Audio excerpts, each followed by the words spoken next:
talagang maaga pa lang po ay nandito na. Maraming salamat po sa inyo. Actually, hanggang mula kahapon.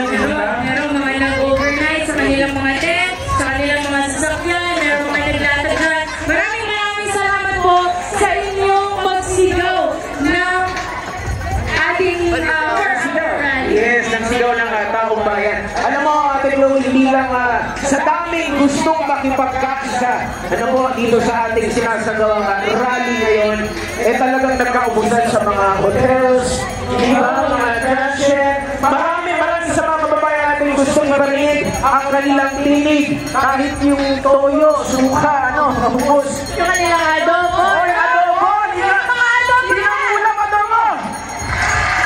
Marami nang dala ng adobo. Kain ng kanilang adobo. Mamaya i-rate po namin, mag-iikot po kami sa mga adobo. Ayan, so muli mga paalala po natin, no? Sa kapila po ng init, manatili tayo hydrated, minom tayo ng tubig, puno tayo ng yes,